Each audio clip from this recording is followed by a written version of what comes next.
You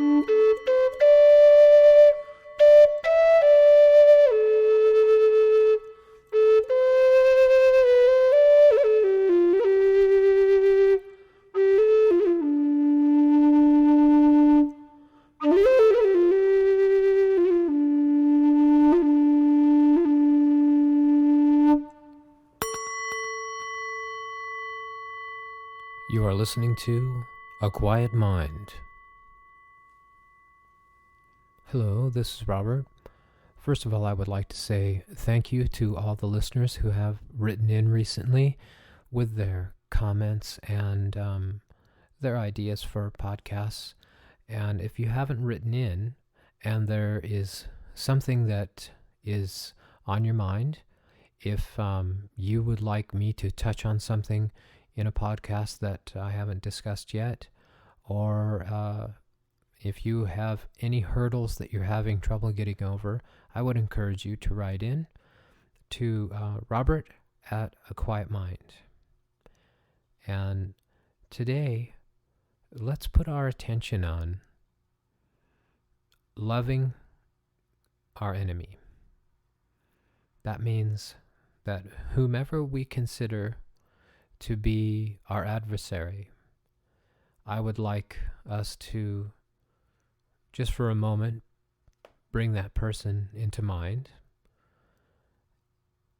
Now that if you have that person, you can picture them. And let's say, for instance, this is someone whom we're really having a lot of difficulty with right now. And if we believe that if they were just out of the picture, out of our lives, that we didn't have to deal with them anymore, that if they would just change, if they would just simply be quiet or simply go away, our lives would be so much easier, and we would be at peace, and we would have no problem at all cultivating our quiet mind, because this person is now out of our lives, or they've finally changed and they magically have understood us overnight. All of those things that they don't understand about us, they magically understand, and they are immediately now, they are compassionate of us, they have empathy, they have understanding, and they're supportive. Well, that would be quite miraculous, but I'm sure that we can't quite count on that. Though change does happen, and miraculous things have happened and are happening every instant, we can't count on that. Let's take that person, picture them right now, see them, and just notice that when we do, what feelings arise in us.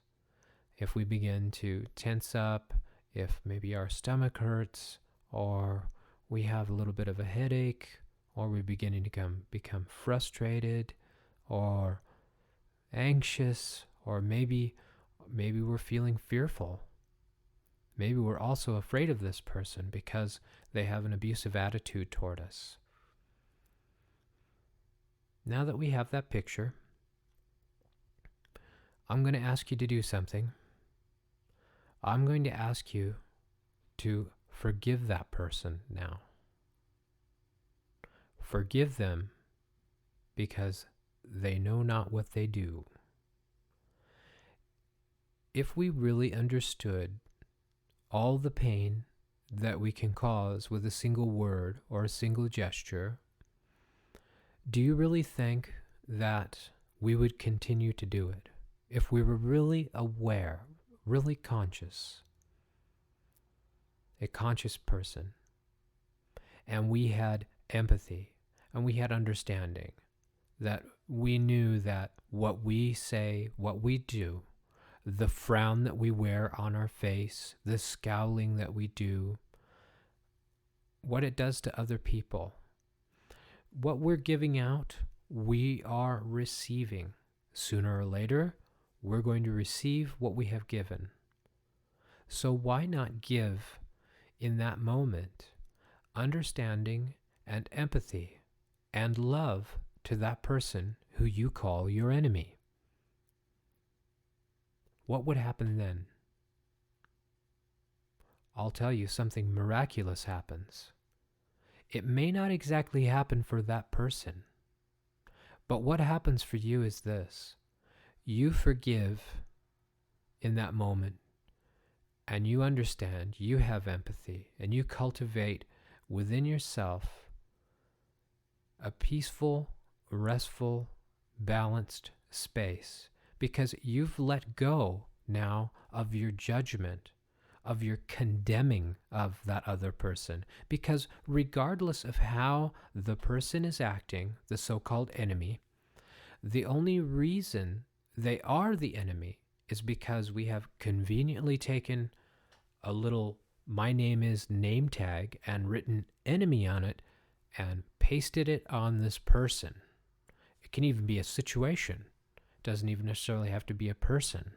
But we have labeled it. We have now said enemy, and this is what enemy means. If enemy were simply out of the picture, then I would no longer feel the way that I'm feeling right now. In other words, I have to change something outside of myself.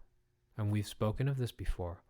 And if I could simply change this thing outside of myself, then I would be back being able to practice being quiet, being restful, and being in tune and harmonious, because this person outside of me is no longer making me react.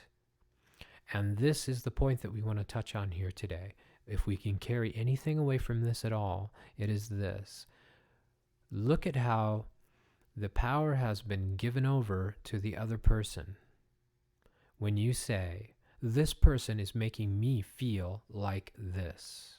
If they would only stop, if they would only go away, then I could go back to my peaceful practice.